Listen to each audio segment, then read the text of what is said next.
Number 21 سورة الأحزاب۔ اعوذ باللہ من الشیطان الرجیم، بسم اللہ الرحمن الرحیم۔ یا ایہا النبی اتق اللہ ولا تطع الکافرین والمنافقین۔ دوبارہ، یا ایہا النبی اتق اللہ ولا تطع الکافرین والمنافقین ان اللہ کان علیما حکیما واتبع ما یوحی الیک من ربک ان اللہ کان بما تعملون خبیرا وتوکل علی اللہ وکفی باللہ وکیلا۔ یہ سورۃ الاحزاب کی ابتدائی آیتیں ہیں۔ سورۃ الاحزاب مدنی صورت ہے۔ احزاب حزب کی جمع ہے۔ حزب گروہ کو کہتے ہیں، جتھے کو کہتے ہیں۔ احزاب کئی گروہ، کئی جتھے۔ اس صورت میں جنگ خندق کا تذکرہ ہے، تو جنگ خندق کو جنگ خندق بھی کہتے ہیں اور جنگ احزاب بھی کہتے ہیں۔ خندق کہنے کی وجہ تو بالکل واضح ہے کہ مسلمانوں نے ایک خندق کھودی تھی جس کی وجہ سے اس کا نام جنگ خندق پڑ گیا۔ احزاب اس لیے کہتے ہیں کہ مسلمانوں کے اوپر کئی قبیلے اکٹھے چڑھ دوڑے تھے۔ جب بدر میں مسلمانوں کو عزت ملی اور پھر اس کے بعد احد کا معرکہ آیا، اس میں بھی مشرکین مکہ کو فتح حاصل نہ ہو سکی۔ دونوں طرف سے پلڑا برابر رہا کہ پہلے مسلمانوں نے ان کے کچھ بندے جہنم واصل کیے، پھر انہوں نے کچھ مسلمانوں کو شہید کیا، پھر وہ میدان میں ٹھہرے نہیں۔ وہاں دستور یہ تھا کہ جو جیت جاتا تھا وہ ٹھہرتا تھا میدان میں، بلکہ انہوں نے مسلمانوں کو شہید کرنے کے بعد بھاگنے کی سوچی، تو اس لیے وہ بھی ان کی کوئی فتح نہیں بن سکی۔ مسلمانوں کو اس لیے عزت مل رہی تھی کہ بدر میں تو بالکل کھلی فتح تھی، اور احد کے اندر دونوں طرف سے لوگ قتل ہوئے، تو ان کو بھی مشرکین مکہ کو فتح کا نام نہ مل سکا۔ تو ان میں ایک غصہ تھا کہ مسلمانوں پر کوئی ایک خاطر خواہ حملہ کیا جائے۔ تو مشرکین مکہ نے عرب کے قبائل سے جا کر ملاقاتیں کیں اور جا کر ان سے کہا کہ کب تک ہم ان سے یعنی محمد علیہ السلام سے لڑتے رہیں گے، چھوٹی موٹی جنگیں کرتے رہیں گے۔ چھوٹی سی تو ان کی جماعت ہے مدینہ منورہ میں، ابھی نئی نئی سر اٹھا رہی ہے، تو کیوں نہ ہم سارے عرب قبائل مل کر اکٹھے حملہ کر دیں، ایک دفعہ ان کو صفحہ ہستی سے مٹا دیں، تاکہ نعوذ باللہ یہ کہانی ختم ہو جائے۔ تو پھر اس پر تمام عرب قبائل جمع ہو گئے کہ ہم مسلمانوں پر اکٹھے حملہ کریں گے۔ پیچھے سازش اور تحریک تو مشرکین مکہ کی تھی، لیکن مدینہ اور اس کے قرب و جوار بعید قریب کے جو عرب قبائل تھے وہ اکٹھے ہوئے اور مسلمانوں پر حملے کے ارادے کی نیت سے چل پڑے۔ اللہ کے نبی صلی اللہ علیہ وسلم کو علم ہوا تو آپ نے حضرت سلمان فارسی کے مشورے سے مدینہ سے باہر خندق کھودی اور ان سے مقابلہ ہوا۔ 1 مہینے تک یہ جنگ چلتی رہی، آخر وہ ناکام لوٹ گئے۔ اس کا تفصیلی قصہ آگے انشاءاللہ آئے گا، وہاں بھی انشاءاللہ اس کی کوئی تفصیل عرض کریں گے۔ تو چونکہ کئی قبائل اور کئی گروہ، کئی جتھے اکٹھے مل کر مسلمانوں پر چڑھ دوڑے تھے، اس لیے اس صورت کو احزاب کہتے ہیں۔ احزاب کا معنی کئی گروہ۔ یہ صورت کا پہلا مضمون ہے۔ اس صورت میں کل 4 مضمون بیان ہوئے ہیں۔ دوسرا مضمون یہ ہے، بنو قریظہ کے ساتھ جنگ ہوئی۔ جب جنگ خندق ہو رہی تھی تو یہودی جو تھے مدینہ کے، انہوں نے پس پشت اور پس پردہ در پردہ اس کی پوری کوشش کی کہ کسی طرح مسلمانوں کو جنگ خندق میں شکست ہو۔ حالانکہ ان کا معاہدہ تھا حضور علیہ السلام کے ساتھ کہ ہم مدینہ میں اکٹھے رہیں گے، اگر تم یہودیوں پر کوئی حملہ کرے گا تو ہم تمہارے دشمن کا ساتھ دے کر تمہیں نقصان نہیں پہنچائیں گے، اور اگر ہم مسلمانوں پر کوئی حملہ کرے گا تو تم یہودی ان کا ساتھ نہیں دو گے۔ ہم یہاں آپس میں اپنے الگ الگ مذہب پر رہیں گے، لیکن ایک دوسرے کے دشمن کا ساتھ نہیں دیں گے، امن کے ساتھ رہیں گے۔ یہ معاہدہ امن طے ہو چکا تھا۔ اس کے باوجود ان یہودیوں نے رسول پاک صلی اللہ علیہ وسلم سمیت آپ کے صحابہ کی جماعت کو خندق میں نقصان پہنچانے کی پوری کوشش کی۔ اللہ کے نبی کو اس کا پتہ چل گیا، اللہ نے وحی کے ذریعے سے بتا دیا کہ یہ لوگ اندر سے آپ کے دشمن ہیں۔ جب آپ جنگ خندق سے فارغ ہو کر آئے تو آپ نے بنو قریظہ جو یہودی تھے، بنو قریظہ کے رہنے والے، جنہوں نے حضور صلی اللہ علیہ وسلم سمیت صحابہ کو تکلیف پہنچانے کی کوشش کی تھی، آپ نے ان سے اعلان جنگ کر دیا، آپ تشریف لے گئے جنگ کے لیے، اس میں ان کو شکست ہوئی، اور جنگ قریظہ کا اس میں کچھ تذکرہ ہے۔ اس کے بعد پھر ایک واقعہ اور بیان کیا گیا ہے۔ سورۃ احزاب میں 4 مضمون بطور خاص بیان ہوئے ہیں۔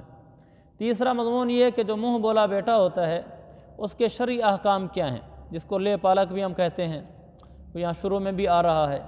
اور چوتھا مضمون یہ بیان ہوا ہے کہ جب خیبر وغیرہ فتح ہو گئے، رسول پاک صلی اللہ علیہ وسلم پر فتوحات کا سلسلہ جاری ہوا، آپ کو مالی طور پر فراوانی اور وسعت حاصل ہوئی، تو ازواج مطہرات نے مطالبہ کیا تھا کہ ہمارا نان نفقہ بڑھا دیا جائے۔ اس پر کچھ آیات اتریں، وہ سپارے کے بالکل آخر میں ہے۔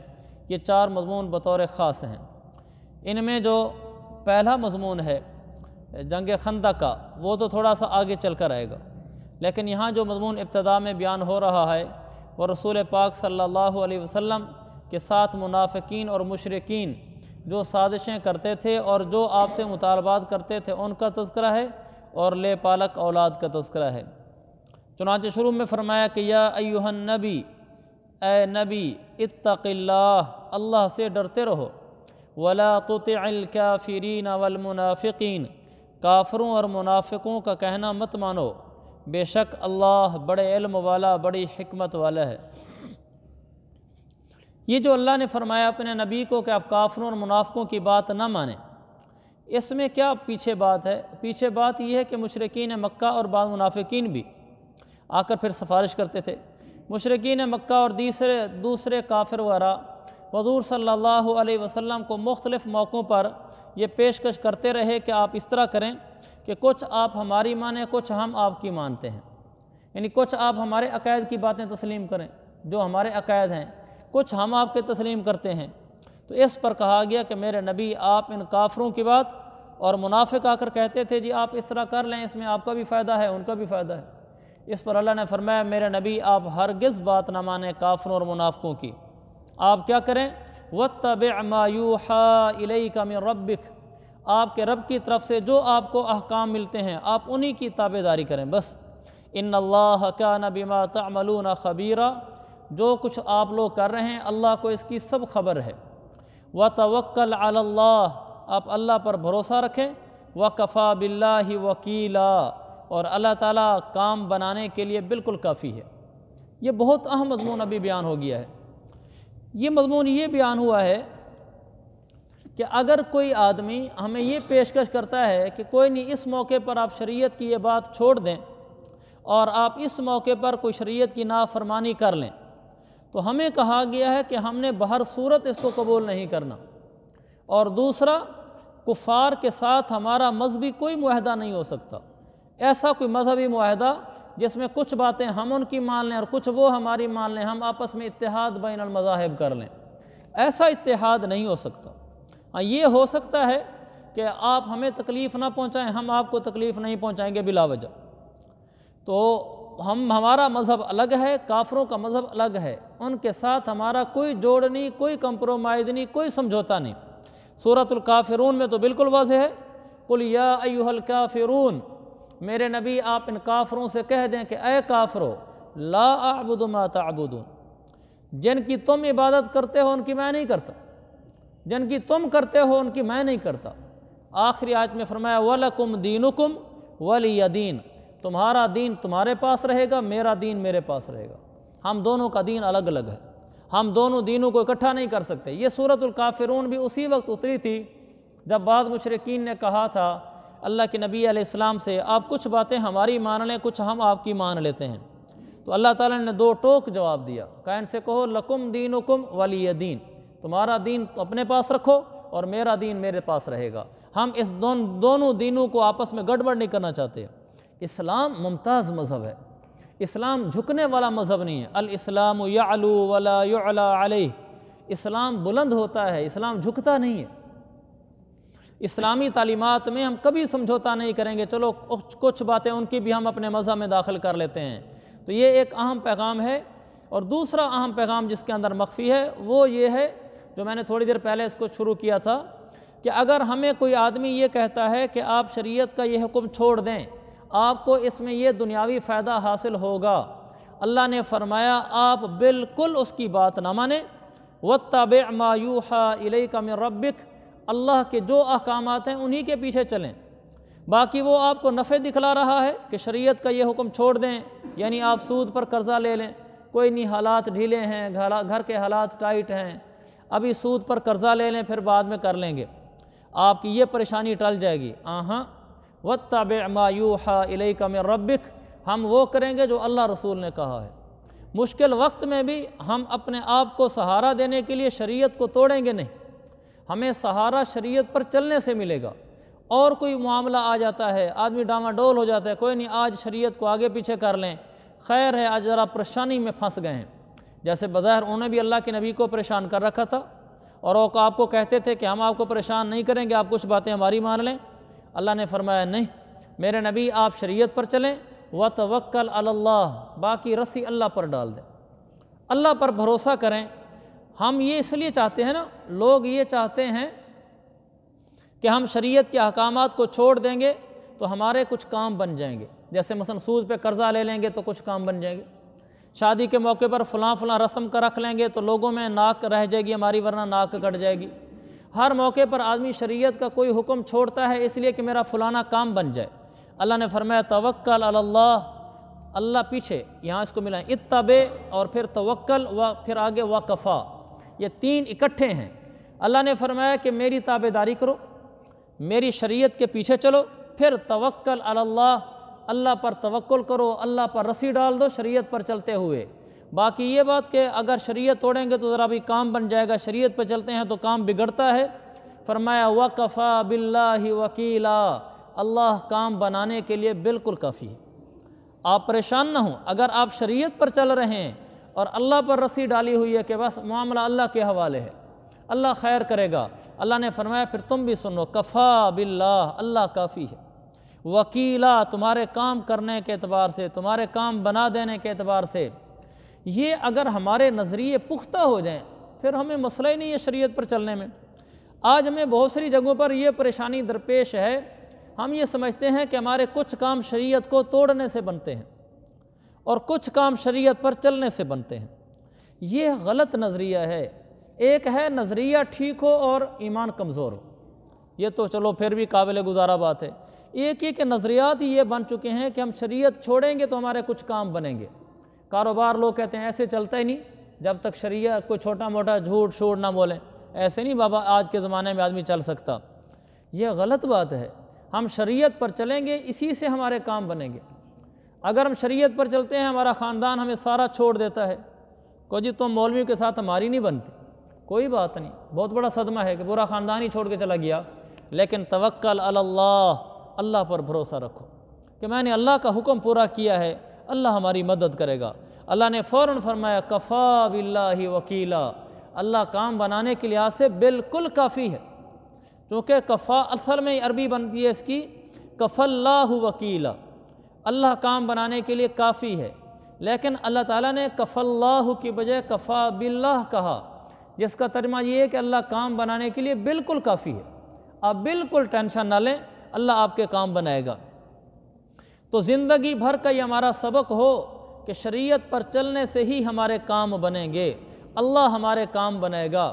اور اگر ہم اللہ کی شریعت کو بائی پاس کر دیں گے اپنے کام بنانے کے لیے، کام تو اس کے ہاتھ میں ہے، بناتا تو وہی ہے، بگاڑتا تو وہی ہے، وہ بگاڑ دیتا ہے۔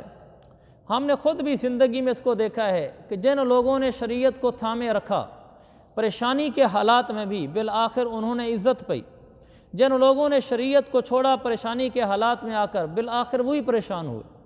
ایسی کئی مثالیں میری زندگی میں ہیں لوگوں کی، آپ کی زندگی میں بھی ہوگی لوگوں کی مثالیں۔ یعنی یہ بات تو بالکل پتھر پہ لکیر ہے کہ ہر سرد گرم حالات میں شریعت پر چلنے والا ہی انسان کامیاب ہے، اور وہی بالآخر کامیاب ہوتا ہے، سرخرو ہوتا ہے، اور جو شریعت کو چھوڑ دیتا ہے بالآخر وہی پریشان ہوتا ہے۔ اسی ضمن میں اخلاص اور ریاکاری کا نقطہ بھی ہم سمجھ لیں کہ جو آدمی اخلاص کے ساتھ چلتا ہے، اللہ کی رضا کے لیے کام کرتا ہے، نام بنانے کے چکروں میں نہیں ہوتا، اللہ تعالیٰ اس شخص کو عزت دیتا ہے، اللہ اس کے کام بناتا ہے، نام بھی بناتا ہے۔ جو شخص ریاکاری کے چکر میں پڑ جاتا ہے، اپنے اعمال لوگوں کو بتانے، اشارے کنائے میں، کبھی وضاحت کے ساتھ، جی میں یوں کرتا ہوں، میں یوں کرتا ہوں، یعنی دل میں نیت یہ ہونا کہ میں لوگوں کو اپنی نیکیاں بتاؤں تاکہ لوگ مجھے نیک سمجھیں، یہ بالکل پرلے درجے کی نادانی ہے۔ دل اللہ کے قبضے میں ہے، عزتیں اللہ دیتا ہے۔ ایک آدمی ریاکاری اس لیے کر رہا ہے تاکہ میری عزت کا کام بن جائے، میری شہرت کا کام بن جائے، کام تو اللہ بناتا ہے۔ آپ نے اللہ سے منہ موڑ لیا تو آپ کا کام کیسے بنے گا؟ حضرت شیخ الحدیث صاحب نے لکھا ہے، ریاکاری کا نہ دنیا میں کوئی فائدہ ہے اور آخرت میں تو ہے ہی نہیں۔ ریاکاری کا دنیا میں بھی کوئی فائدہ نہیں، ریاکاری کا دنیا میں بھی کوئی فائدہ نہیں، یہ محض انسان کو دھوکہ دینے کی چیز ہے۔ ہر عمل کو خالص اللہ کے لیے کر لیں، اس کا دنیا میں بھی فائدہ ہے، اس کا آخرت میں بھی فائدہ ہے۔ یہ جذبے بھی نہیں ہونے چاہیے، چلو میں خود تو نیکی نہیں بتاتا، کوئی اور اللہ کرے میری نیکی بتا دے، چلو میں تو نہیں بتاتا اس لیے کہ ریاکاری نہ ہو جائے، لیکن کوئی دوسرا بتا دے تو اچھا ہو جائے گا، پھر ریاکاری ہی تو ہے۔ دل کی سوئی تو پھر بھی وہیں اٹکی ہوئی ہے کہ میری نیکیوں کا لوگوں کو پتہ چلے اور مجھے عزت ملے، پھر بھی اللہ پر تو سوئی گئی نہیں۔ کل پرسوں میں نے حدیث پڑھی، شاید پہلی دفعہ زندگی میں پڑھی، اللہ کے نبی علیہ السلام نے فرمایا، من استطاع منکم ان یکون لہ خبء من العمل الصالح فلیفعل۔ تم میں سے کوئی آدمی اگر یہ کر سکے کہ وہ اللہ کے لیے اپنے عمل کو چھپا کر خزانہ بنا سکے تو وہ ایسا کر لے، کہ ہم اللہ کے لیے عمل چھپا کر رکھیں، کہ ہم یہ سمجھیں کہ میرا عمل کسی پر ظاہر ہی نہ ہو، مرنے کے بعد اللہ کی بارگاہ میں پیش ہوں گا پھر جا کر ظاہر ہوں گے۔ ہم دنیا میں نہیں چاہتے کہ کوئی اور بھی بتائے میرے اعمال۔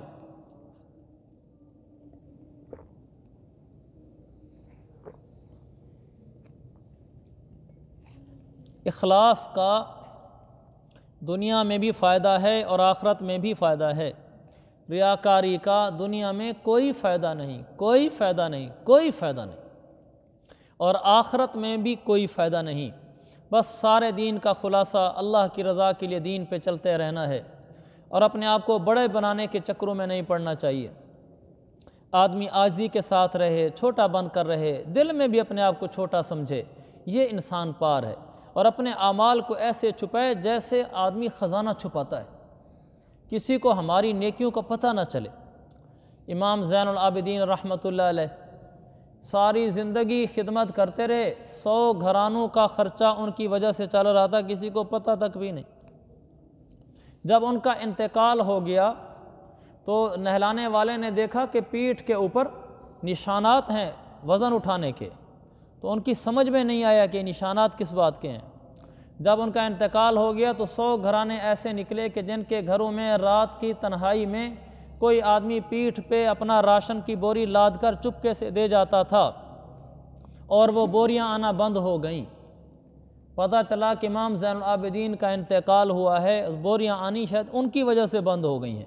وہ چپکے میں پہنچا کر جایا کرتے تھے، کسی کو پتہ بھی نہیں چلنے دیا، حالانکہ ان کا بڑا مقام تھا، بڑی عزت تھی، بڑی شہرت تھی ان کی، لیکن انہوں نے بڑا آدمی ہونے کے باوجود بوریاں بھی خود اٹھائی، کسی خادم اور ملازم کو بھی نہیں کہا تم میرے ساتھ چلو، تم بتانا کسی کو نہ میری نیکی۔ وہ روک بھی سکتے تھے کسی کو کہ اپنے خادم ملازم کو کہتے کہ یہ میرے ساتھ چلا کر بوری لے جا کر، لیکن اس زندگی میں کسی کو نہیں بتانا، یہ بھی اخلاص میں ہی آ جاتا۔ لیکن کمال درجے کا اخلاص، خود بوریاں اٹھا کر پہنچاتے رہے، اور زندگی میں اس کی عزت وصول ہی نہیں کی کہ 100 آدمیوں کا خرچہ میں چلا رہا ہوں، کتنی بڑی بات ہے۔ ہم تو کسی کی شادی پر کسی کو چھوٹا سا جہیز بھی لے کر دے دیں تو قابو میں نہیں آتے کہ جی ہم نے ان پر احسان کیا ہے، اور وہ زندگی بھر کسی کو بتایا تک بھی نہیں۔ یہ کچھ سبق ہیں جو اللہ تعالیٰ کا کلام ہمیں سمجھاتا ہے۔